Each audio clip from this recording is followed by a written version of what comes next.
Bem-vindos à aula de método científico, também conhecida por método hipotético dedutivo. Fica ligado no vídeo após a vinheta.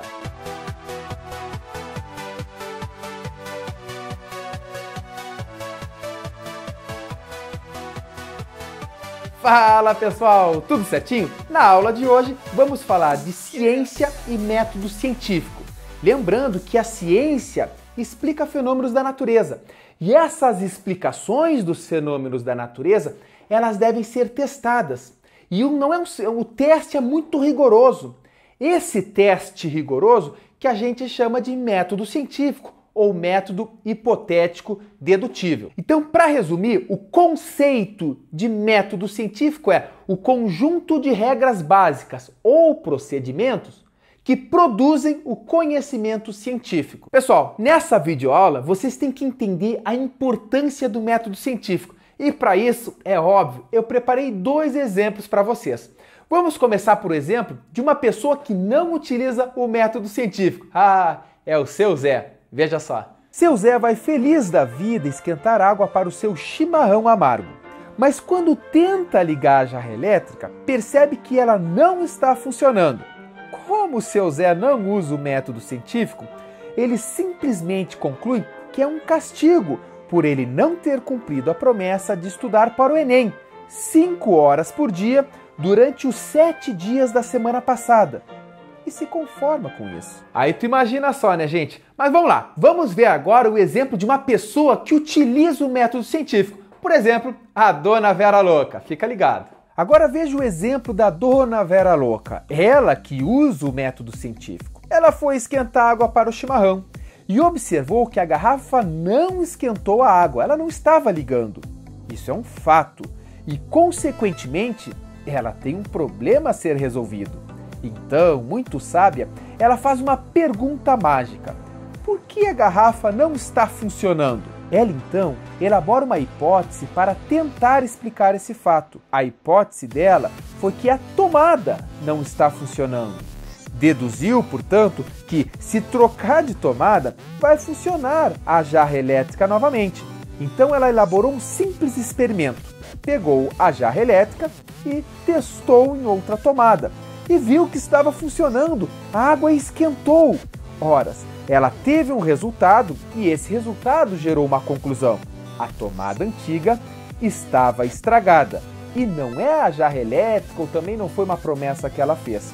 Consequentemente, ao utilizar o método científico, ela pôde esquentar uma água e tomar o seu chimarrão bem amargo. Aí ela consegue tomar o mate amargo, né? Como vocês viram aí, gente, o método científico ele é fundamental nas nossas vidas. Na verdade, se não fosse o método científico, nós estaríamos ainda centenas de anos atrasados. Talvez estivéssemos pensando até hoje que o piolho vem do grão de areia que se transforma numa praga para nos atacar. Ou quem sabe imaginando que estrelas são vagalumes, ou pensando que a Terra é plana.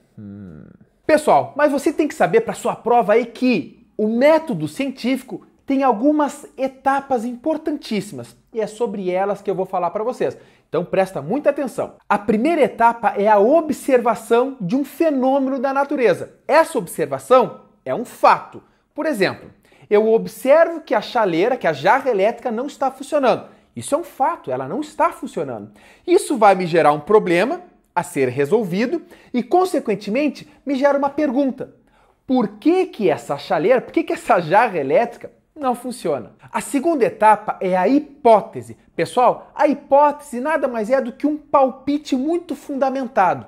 Ou seja, em outras palavras, a hipótese é a explicação para um fato observado anteriormente. Ora, você tem que saber que nem sempre a hipótese é verdadeira. Você vai imaginar, é como se fosse um palpite muito fundamentado. Depois você vai testar ela na terceira etapa que eu vou falar para vocês. Só que te liga, toda hipótese ela deve ser possível de teste. Tu não pode imaginar numa hipótese que não existe, não é possível testá-la. Então toda hipótese deve poder ser testada e ela também pode ser falsa.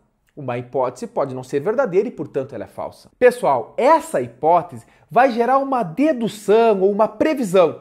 Por exemplo, a minha hipótese é que aquela tomada não está funcionando. Portanto, se eu trocar a jarra elétrica para colocá-la em outra tomada, ela vai passar a funcionar. É lógico. A hipótese, portanto, vai te gerar uma dedução, essa previsão.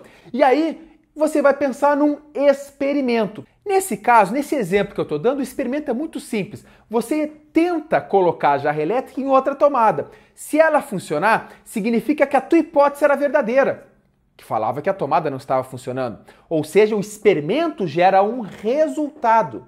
E esse resultado pode confirmar a tua hipótese ou refutá-la. Se essa hipótese for refutada, se ela for falsa, você vai ter que pensar em outra hipótese, elaborar um outro experimento para tentar chegar a responder a sua pergunta inicial lá. Agora, é muito importante, nesse processo, nesse método científico, a sua conclusão, seja a sua hipótese verdadeira ou falsa, ela gera uma conclusão. Esse resultado gera uma conclusão. E aí você publica em artigos científicos, você discute isso com outros autores, porque a ciência, ela trabalha com troca de conhecimento. Ninguém é detentor do conhecimento total, da explicação de todos os fenômenos da natureza. Não, a ciência trabalha com fatos, com evidências e é degrau por degrau. Tanto é que a gente cresce cientificamente ano após ano, cada vez um pouquinho mais. E não simplesmente a gente conhece tudo e tal. Ou seja, a ciência muitas vezes é uma forma de testar a nossa humildade. Não sabemos quase nada ainda, mas juntos vamos construindo conhecimento. Pessoal, é muito importante você saber que na ciência não existe a verdade absoluta. Ou seja, a minha hipótese foi comprovada a partir daquele teste e a partir daí ela nunca mais vai poder ser refutada. Não, as hipóteses, elas são verdadeiras até que alguém prove o contrário. Em outras palavras, na ciência, o que os cientistas conseguem fazer é mostrar que aquilo é falso. Agora, nenhum cientista, nenhum experimento pode falar que aquela hipótese é verdadeira e será para sempre assim. Isso equivale a você falar assim, ó, não tem vida fora da Terra. Por exemplo, tu estás afirmando isso? Ah, não, mas não tem porque eu vi que em Marte não tem, Mercúrio, no Sistema Solar não tem, então não tem em nenhum lugar. Não, a ciência não pode falar isso. Ela só vai poder falar que não existe vida fora da Terra se um dia, o que a gente sabe que é impossível, mas se um dia os cientistas conseguirem examinar cada planeta dos trilhões, quinquilhões, zilhões de planetas que deve ter espalhado aí pelo universo. Só depois de vasculhar tudo isso, aí tu pode falar, não, agora não tem realmente.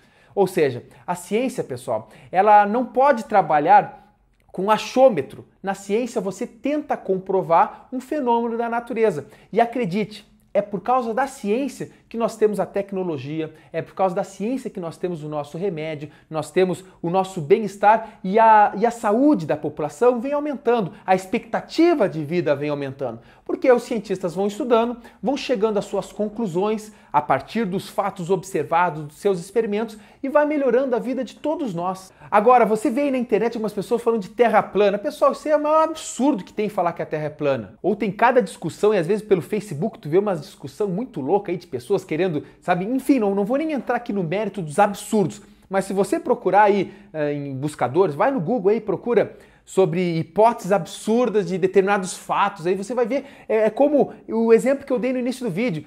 Antigamente, imagina, 2, 3 mil anos atrás, dava piolho, um surto de piolho em uma determinada cidade, lá os caras iam falar, não, é areia, grãos de areia que se transformaram em piolho e começaram a atacar as pessoas, é uma praga. Eles falavam assim, na verdade, hoje a gente sabe que isso é um absurdo, mas ainda tem pessoas que insistem em alguns absurdos. Um exemplo muito interessante que você deve saber, ou que se não deve estudar para a aplicação do método científico, é o famoso experimento de Redi. Lembra o que Redi fez? Estava naquela discussão ali sobre biogênese e abiogênese, ou seja, a vida só surge da vida, ou a vida surge da não vida, da sujeira, da putrefação e tudo mais. Aí Redi brigava com outros cientistas. Então Redi fez um método científico. Ele simplesmente pegou 2 potes, vocês estão vendo aqui na imagem, colocou carne nesses potes, num deles colocou um tecido que o ar passava, ou seja, não estava interferindo em nada, e no outro ele deixou aberto. Ele constatou que só surgiram larvas no pote aberto, mas isso é lógico. Ali as moscas poderiam entrar para colocar os ovos. Ou seja, esse experimento de Redi é algo muito simples, que comprova que a vida só surge da vida. Ora, esse assunto nós vamos explorar na próxima aula. E assim chegamos ao final de mais uma videoaula, pessoal. Um prazer imenso estar aqui com vocês para arrebentar aí no Enem, na tua prova de vestibular, é botar gás nisso tudo, principalmente nessa reta final. O Enem tá chegando aí, vamos juntos, estou contigo. Fica aqui o meu grande abraço e até o próximo vídeo.